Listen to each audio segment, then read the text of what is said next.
Are you struggling to work out your style? Well, this might be the video for you. Play the transgender topic intro.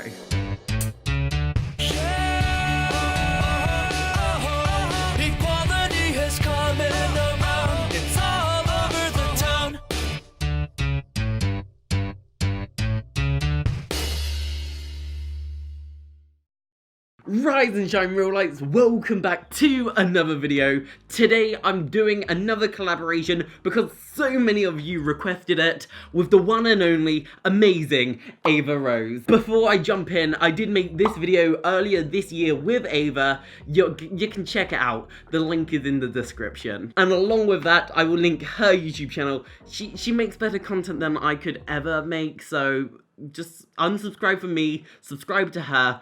Let's get on with the video. Baggy clothes. When it comes to clothing for MTF trans peeps, you always want to wear clothes that actually fit you. You don't want anything that's too small or too big by drastic amounts.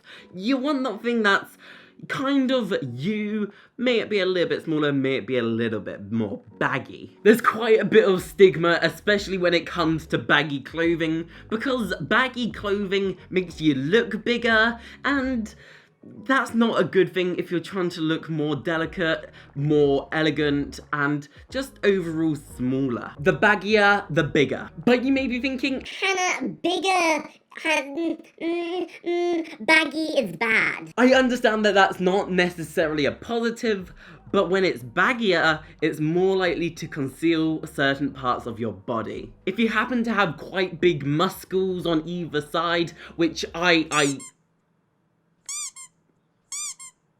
I'm not very strong, having baggier clothing will definitely help you, especially if it's a top. And that goes for all the muscles. You have big leg muscles, you want to wear more baggy clothing. You're probably not going to want to wear anything very tight and constricting because it will show more definition in the muscles. And if your bubicles aren't that big, well, you may have a little bit of dysphoria around that. And if you wear a baggy big jumper, well, no one's going to know. Wearing baggy tops for me is one of the things that I do. I'm not that defined in the upper areas, let's just say. At the moment, I'm really digging this sweater that I got from H&M. Like, I like it. Like, this is my go-to sweater. Is it worth looking bigger to conceal body parts? I don't know. Personal preference. I can't tell you. That's not for me to decide. Challenges. So the first thing I'm going to be talking about is dealing with the downstairs area. So for trans women, the main thing that we do is tucking. And for trans men, what also can work is a packer. And now the other main challenge is probably, and again, this applies to both trans women and trans men, is just the overall shape of your body. And for trans women, that can be wanting to have more of an hourglass shape. And for trans men, that would obviously be concealing an hourglass shape. And there are a few things you can do to kind of help with that. I know Hannah was already talking about baggy clothing, which is a great solution for both trans women and trans men to try to conceal the shape you have if it's not something you're completely happy with. But there is something called waist training, which is where you can use like a corset on a looser setting. Be very safe with this. I personally don't do this, and I would recommend only doing it if you're over the age of 18 because it can be a little risky, but that can help create a more feminine shape. Stuffing your bra or finding some of those like cutlet things or like the rubber things to put in your bra, that works too. Those are just some solutions to some of the common challenges. Practicality of a daily outfit. That's not necessarily talking about if you're a dancer, you should wear a leotard, but more about the actual practicality of what you do on a daily basis and how to fit in with your environment. A better way of wording it is, what is the feminine standard of your town, village, or city? For me personally, I grew up in the littlest tiny country village where everyone literally looked like cowboys and cowgirls. Do you think it stuck with me? I love flannels. I really like flannels. Like I've got the 1, 2, 3. We're not even gonna start counting. If you happen to live in a city, well, the diversity of the definition of femininity is a lot more diverse. Growing up, if I went out in a crop top, white jeans, white shoes, people would probably be like, What? Not very practical. If I think about it though, if I actually had white jeans and white shoes where I used to live before I moved here, they wouldn't stay white. Like, there's a literal poo-poo everywhere. Like, I used to make daily videos, and I don't even know how many times I filmed poo-poo in those videos.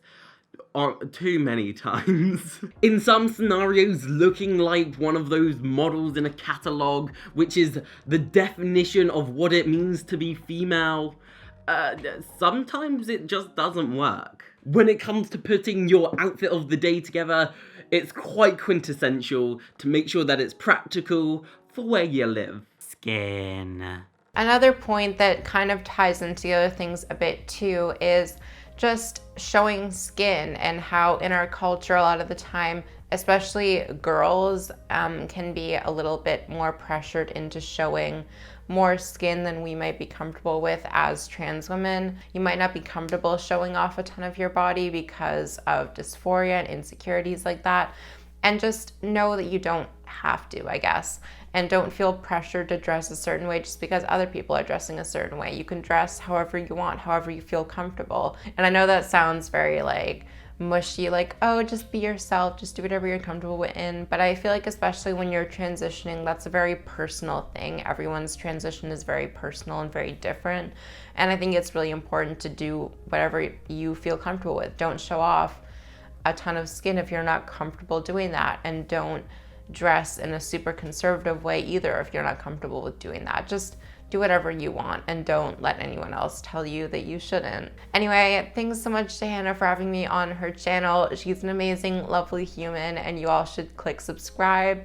Also visit my channel if you want, but Hannah's content is better than mine, so just stay here and watch this content. But yeah, anyway, my part of this video is done, so bye. Thank you, Ava, ever so much for sharing all of that awesome information, and I really hope at the bottom of my heart that it has helped at least one of you peeps who are watching this video. But before I do end this video, it's been such a pleasure working with Ava yet again, and I'm so thankful for all of you peeps that have come from Ava's channel to my channel to check out this video.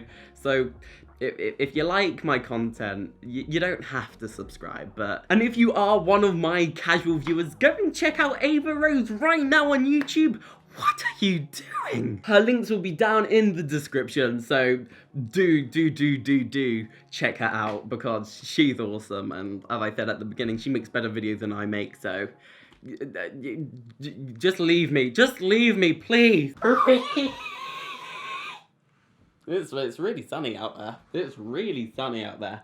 Oh, I think I just blinded myself. Thank you ever so much for watching, and remember as always to like, comment, and subscribe, and I will see y'all soon. Bye!